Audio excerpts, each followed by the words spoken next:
हर घर चुपचाप से ये कहता है कि अंदर इसमें कौन रहता है, किस हस्ती की हुई इस घर से शुरुआत, किन लोगों ने थामा था उनका हाथ।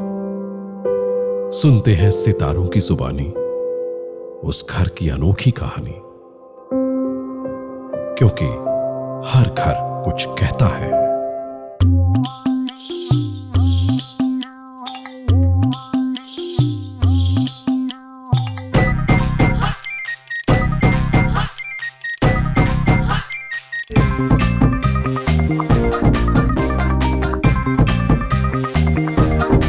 नमस्कार, मैं हूं विनय पाठक। एशियन पेंट्स हर घर कुछ कहता है में आज हम एक ऐसी हस्ती की यादों की गलियों में घूमने वाले हैं जिनकी कमर की एक ठुमके पर सारा देश झूम उठता था। जी हां, भारत के हीरो नंबर 1 विरार का छोकरा गोविंदा। 21 दिसंबर 1963 को मुंबई के पास विरार में जन्म लिया हिंदी फिल्म इंडस्ट्री के हीरो नंबर 1 ने। एक्टर अरुण आहूजा और गायिका निर्मला देवी के सबसे छोटे बेटे गोविंदा अरुण आहूजा के बारे में किसी ने भी नहीं सोचा था कि वो अपने बेहतरीन अभिनय से पूरे हिंदुस्तान का दिल जीत लेंगे। आज गोविंदा को पूरी दुनिया प्यार से छीछी कहकर पुकारती है। उनकी पहली फिल्म तन बदन पर्दे पर आते ही हिट हुई। यहाँ तक कि उन्हें इंडस्ट्री ने हीरो नंबर 1 का खिताब भी दे दिया।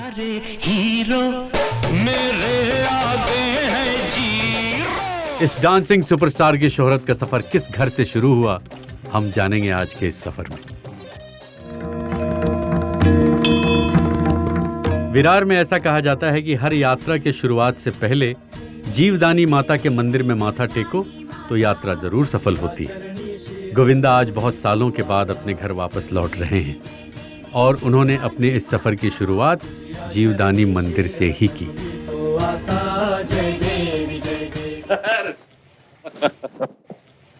सर, मैं बहुत देर से इंतजार कर रहा हूं आपका।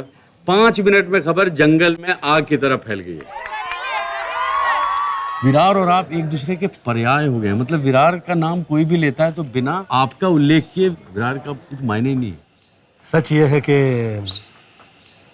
लोग कहते हैं ऐसा कि विरार मेरे वजह से प्रसिद्ध हो गया, लेकिन सत्य ये है, मुझे लगता है जो मैं विरार की वजह से बहुत ज़्यादा फेमस हो गया। और मुझे लगता है विरार इसीलिए आपको मेरे लिए, पसंद है। हाँ, ये वो है, कृपा है।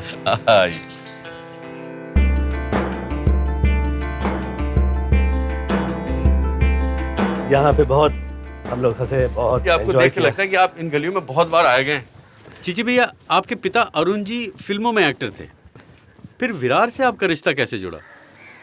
डैडी हीरो हुआ करते थे, बहुत साल वो हीरो रहे। फिर उन्हें लगा कि वो फिल्म बनाई उन्होंने, वो चली नहीं। वो बांद्रा से काट रोड से निकल के विरार आ गए। मुझे ऐसा लगता है कि जैसा ये गांव था तो 3000 लोग रहा करते थे, और ये 3000 लोग सब ऐसे साथ हुआ करते थे कि घर परिवार था। किसी को कुछ किसी से कहना होता था तो उसको ऐसे ऐसे नहीं कहते थे कि भैया तुम, जैसे कि वो पराया, नहीं, ऐसा लगता था जैसे घर परिवार का व्यक्ति है। तो ये कहना गलत नहीं होगा कि ये आपकी मातृभूमि है। हाँ, ये सत्य है। जन्मभूमि है। जन्मभूमि तो है ही है, मेरी मातृभूमि है ही है। ऐसी बहुत सी यादें हैं जिस समय मैं याद करता हूँ तो ऐसा लगता है जैसे कि मेरे लिए ये तीर्थ रहा है। आहूजा परिवार मूलतः विरार से भले ही ना हो, लेकिन इस गांव ने उन्हें हमेशा घर जैसा माहौल दिया, अपनेपन का एहसास दिया। इस गांव के सरपंच के घर का दरवाजा भी इनके लिए हमेशा खुला रहता था। आइए मैं आपको वहाँ ले चलता हूँ, उस घर में जहाँ पे आदरणीय सरपंच रहा करते थे हम लोगों के गांव से। जितने समय मैं यहाँ पे, ऐसा लगता था कि मम्मी समय पे नहीं पहुँच पाई स्कूल पे मुझे लेके आने के लिए, तो मैं यहाँ पे आके ठहर जाता था। तो यहाँ से मम्मी मुझे आके अपने घर फिर ले आ जाया करती थी। आइए पहले आप। तो ये वो झूला है, यहाँ बैठ के आप माता जी का इंतजार करते थे स्कूल के बाद? जी, और गांव ऐसा हुआ करता था कि हर बच्चे का ख्याल किया जाता था।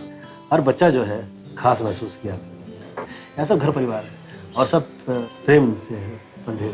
मतलब इस पूरे मोहल्ले का स्वभाव ऐसा है जो आप में नजर आता है।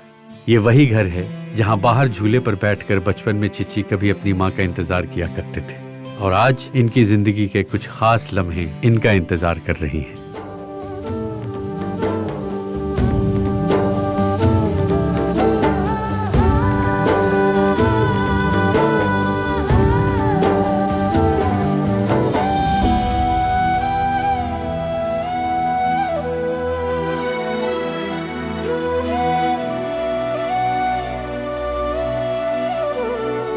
पुरानी इन दीवारों में खुशियों का बसेरा है। कितने ही बरस बीत चुके हों, लेकिन आज भी ये घर मेरा है। सोच भी नहीं सकता था कि ये सब नजर आए यहाँ पे।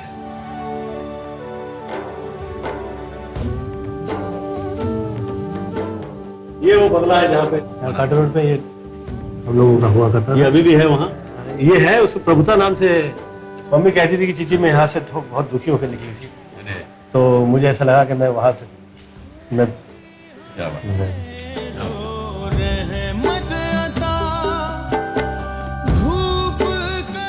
वो डाल है जहाँ पे मैं पैदा हुआ यहाँ बोल रहा था। ये यहाँ पे ये खास जो है ये मेरे मम्मी डैडी के लिए ये बनाया गया था। ये थी नहीं यहाँ पे, पहले नहीं थी। और ये बनाई थी शेख मास्टर साहब। डैडी आए जिस वक्त, तो हम लोग यहीं पे शेख मास्टर साहब के यहाँ पे ठहरे हुए थे। अब इसमें आपको ये थिएटर नज़र नहीं आ रहा है।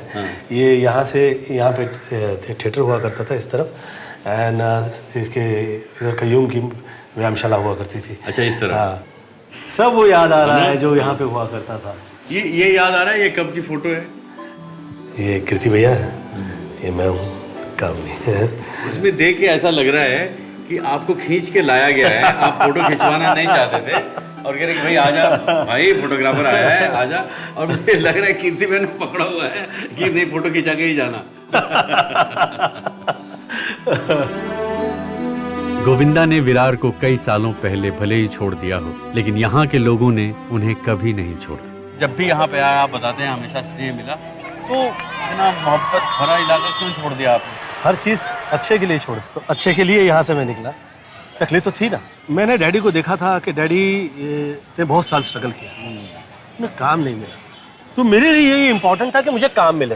ये फिल्म साइन कर रहा हूँ या वो फिल्म, ऐसे मेरा ध्यान नहीं था। मेरा ये था कि मुझे काम मिल जाए और मैं काम करूँ, और ऐसा काम कर दूँ लोगों को ये लगे कि ये आया है। ये ऐसी भूख है जो मैं दुआ करता हूँ कि कभी ख़त्म नहीं हो। एक तरह का रिकॉर्ड है कि अपने पहले ही साल में आपने 49 फिल्में साइन की। बहुत ज़्यादा की थी, 20 फिल्में छोड़ दी। अपने आप में ये थोड़ा ये हिला देने वाली जो ये कीर्तिमान आपने स्थापित किया है, बड़े भाई ये कीर्ति है। वो कीर्ति भैया की कीर्ति है। कीर्ति भैया ने क्यों आपसे 50 फिल्में 49 फिल्में साइन करवाई, इसकी क्या वजह थी? मैं ये चाह रहा था कि यार मेरे डैडी को इतने साल काम नहीं मिला, मुझे काम मिला है, मैं कमाल कर दूंगा, मैं कमाल करके ही निकलूंगा यहाँ से। गोविंदा के जीवन में उनके परिवार की बहुत अहमियत है। माँ का स्थान सबसे ऊपर, लेकिन उसके बाद उनके बड़े भाई कीर्ति भैया। जी, आप बताइए, ऐसे छोटे नन्हे बालक का बड़ा भाई होना कितना जिम्मेदारी वाला काम है और कितना आनंद वाला काम। वो एक कहावत है कि नहीं मोहताज जेवर का जिसे खूबी खुदा ने दी। उनका अपना जीवन जो है वो अपने बलबूते पे जो है उन्होंने बनाया। हमारी बात अलग है, हमने बहुत ठोकरें खाई। उसमें बहुत सी यादें ऐसी हैं जो कि इंटरवल से पहले की हैं और कुछ इंटरवल के बाद की हैं। जब गोविंदा एक्टर बन गए, इनका काम बतौर सेक्रेटरी देखना शुरू कर दिया, तो उसमें इनको मैंने कुछ जरूरत से ज्यादा फिल्में साइन करवा दी, क्योंकि हम लोग जो है बहुत मतलब बहुत गरीबी देख चुके थे और किसी तरीके से जो है गरीबी से उबरना चाहते थे। तो एक दिन उन्होंने कमरा बंद किया और मुझे सब अपने पैसे वैसे दिखाए और सब बैंक सब दिखाया। तो देख के मैं छाती हुई चौड़ी हो गई। मैंने कहा भगवान मजा आ गया, इसका किया क्या जाए पैसे का। तो इनका सबसे पहला आइडिया ये था कि पप्पू भैया एक काम करते, हम लोग 100 ऑटो रिक्शा डाल देते हैं। तो मैंने कहा चिच्ची भैया, अरे यार ऑटो रिक्शा कौन संभालेगा और अपने से नहीं हो सकता, ये अपना काम नहीं है। हाँ। हर चीज पे ये अपना काम नहीं है। बोला तो है क्या, हम बताएं। तो उसके बाद कुछ समय बीता, गोविंदा स्टार हो गए, पैसे कुछ ज्यादा आ गए थोड़े हमारे पास। तो गोविंदा ने कहा पप्पू भैया अब समय आ गया है, अब हम लोग एक काम करते हैं, हम लोग 100 ट्रक डाल देते हैं। 100 ट्रक कौन देखेगा यार, और ये कहाँ अपना काम नहीं है। अपना काम नहीं। हर चीज में अपना काम। तो उसके बाद पॉलिटिक्स में गए, हाँ फिर यही हुआ, ये अपना काम नहीं है। ये मैंने नहीं कहा, लेकिन उन्होंने कहा। मैं आपको इंटरवल से पहले की कुछ एक दो घटनाएं जो है जरूर। वो मैं बताता हूँ। बस यहीं से करीब बिल्कुल मतलब थोड़े फासले पे जो है हम लोगों का घर हुआ करता था। चलो कदम घुमा लें उस घर की ओर जहां माँ बुलाती थी परियां और कहानियां खींचती थी नींद की डोर। वहां अब घर ना हुआ तो क्या, उससे जुड़ी कितनी यादें हैं जो आज भी करती हैं आंखें नम। यहाँ क्रिकेट खेला करते थे। अच्छा। कमाल हो गया ये तो, ऐसा शहर आया है। वहाँ हम लोग वहाँ से आया करते थे और ये चाल हुआ करती थी। ये चल।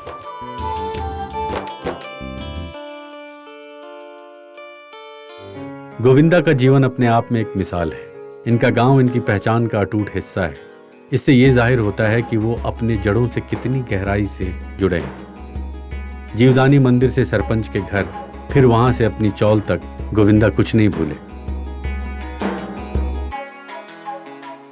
शेख मास्टर का ये चौल, यहाँ वही घर था जहाँ गोविंदा का बिल्कुल गैर फिल्मी बचपन बीता, जहाँ इनकी सफलता के बीज बोए गए।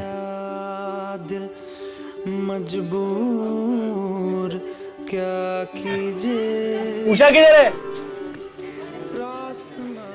ये शुरुआत है, शुरुआत का ज्यादा जो है आपको कीर्ति भैया जो है अच्छे से समझा सकेंगे। 1962 में हमारे मम्मी डैडी जो हैं सबसे पहले यहाँ विरार आए। शेख साहब जो है उनकी दौलत खाना था, वो रहते थे यहाँ पे। उस वक्त कमरा कोई था नहीं और हम लोगों को जरूरत थी, हम लोगों का सामान जो है विले पार्ला में रोड के ऊपर जो है पड़ा हुआ था। तो उनके किचन में जो है हम लोगों को बना मिला।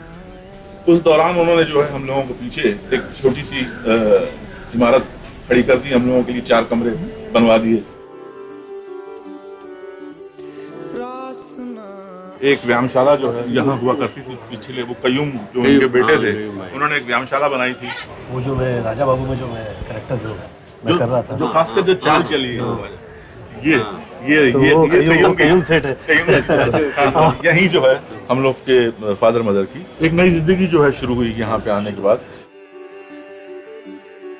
यहाँ पे वो मकान मालिक का घर हुआ करता था। ये जो जगह है वहाँ पे हम लोग रहा करते थे वहाँ पे। और वहाँ उस तरफ व्यायामशाला हुआ करती थी। कई भाई की हाँ, कयूम भाई की व्यायामशाला हुआ करती थी। आज इतने सालों बाद गोविंदा जिस घर के लिए लौटे हैं, उस घर का अस्तित्व तो उजड़ चुका है। वो 4 दीवारी मिट चुकी है, लेकिन उससे जुड़ी यादें कभी नहीं मिट सकती। आज भी वो अपने पुराने रिश्तों को नहीं भूले हैं।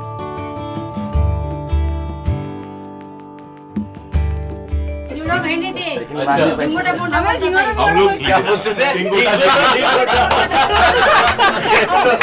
क्या हाल है चंपक से? जैसे चंपक सेठ की ये दुकान, जहाँ टॉफियां लेने आता था छोटा सा गोविंदा। मैंने तो सुना है कि आपके यहाँ अभी भी 8 आने का बटाटा मिलता है। गोविंदा ने अपने मोहल्ले से विनम्रता सीखी, अपने पड़ोसियों से प्यार बांटना सीखा। अपने घर पर माँ से उन्हें संस्कार मिले, लेकिन वो जगह कौन सी है जहां उन्हें दुनिया को जीतने का विश्वास मिला। एक वो भी वक्त था जब किसी और के नाम पे नारे लगते थे, और आज एक ये भी वक्त है कि अपनी ही दीवारें अपने नाम से गूंज उठती हैं।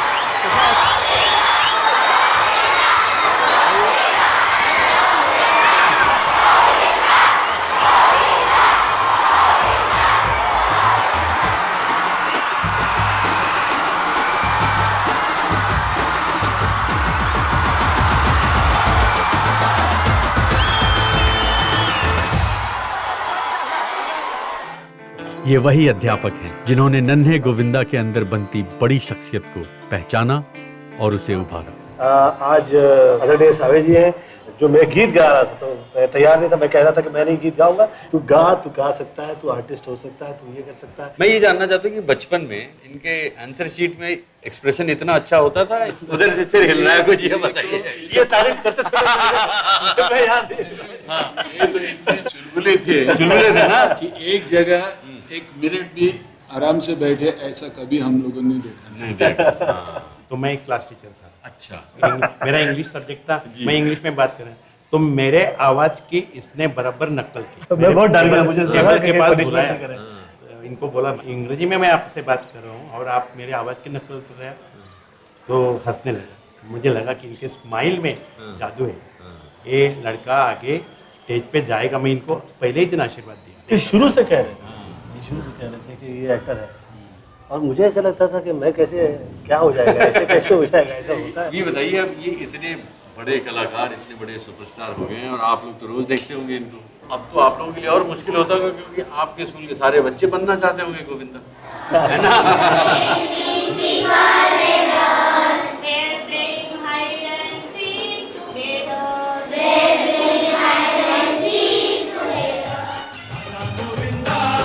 दोस्तों के बिना बचपन की हर कहानी अधूरी होती है। आपके क्लास वाले कोई नजर नहीं आ रहे हैं। नहीं, वो क्लास वाले नहीं है, नहीं तो क्लास ले लेते हैं। वो बचपन ही क्या जहां दोस्त ना हो।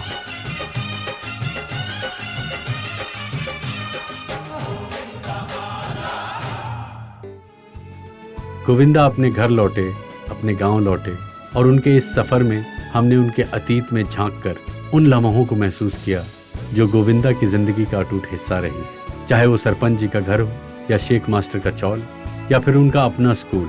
और अब हम गोविंदा की जिंदगी के उस पहलू से मुलाकात करेंगे जिसने उन्हें हीरो नंबर 1 बनाया, और वो है कांति भाई का टूरिंग टॉकीज।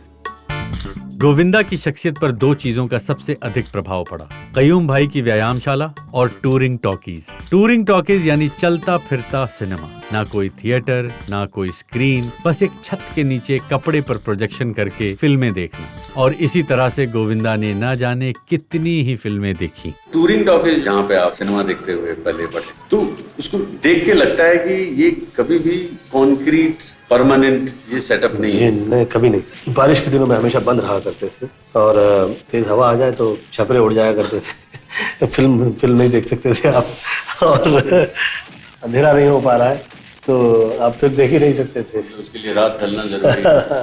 लेकिन शुरुआत जो इसकी हुई थी वो कांति सेठ की हुआ करती थी, और मैं कांति सेठ की गोद में ही मैं रह के सिनेमा का नजारा लिया करता था। और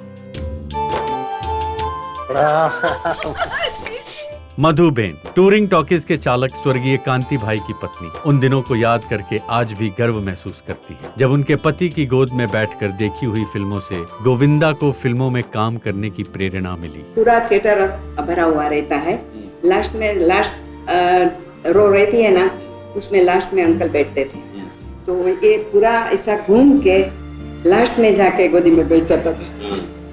अच्छा जी, 8 साल तक आपके फिल्म देखने की जो तहजीब है, तमीज है, ये सिर्फ एक ही थिएटर पे रहा या और दूसरे फिल्म? नहीं, I kept on watching again again. उसमें फायदा यह हुआ मुझे, जो मुझे ऐसा लगता है, जो व्यक्ति मुझे मिल रहे थे, जहाँ मैं पढ़ रहा था, जहाँ मैं रह रहा था, जो गांव है, ये हर जो चीज़ जो है वो मेरे लिए अभिनय का मेरे वजह हो गई। मुझे उससे बहुत फायदा हुआ। और जितेंद्र का पिक्चर बहुत पसंद था, डांस करता था। जितेंद्र का पिक्चर, जितेंद्र जी और मिथुन चक्रवर्ती जी। जितेंद्र ने डांस किया तो गोविंदा ने चालू, गोदी में बैठा रहता है तो उतर के हम लोग उसको देखने लगते हैं पिक्चर में। हमारा पूरा गांव उसके ऊपर करवा लेता है ना। गोविंदा ने नाम निकाला और पिक्चर में इतना नाम कमाया है, और जब भी ये विदार आता था तो उनको तो याद करता ही रहता है। हमारे घर के पास निकलता था तो गाड़ी उभी रख के हम सबको मिलता था। इतना बड़ा हुआ फिर भी वो प्रणाम करता है, शर्म नहीं तो बड़े लोग हो जाते हैं तो कुछ शर्म है इसलिए प्रणाम करता हूँ।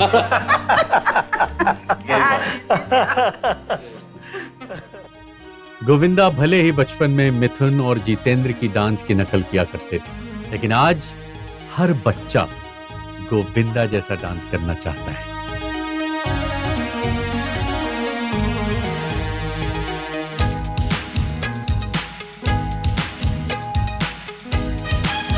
अरे वाह, बड़े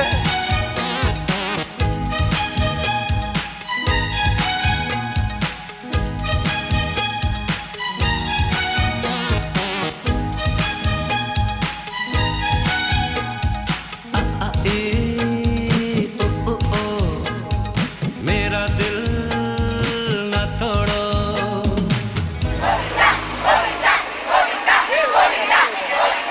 अच्छा हाँ म्यूजिक दिखाना।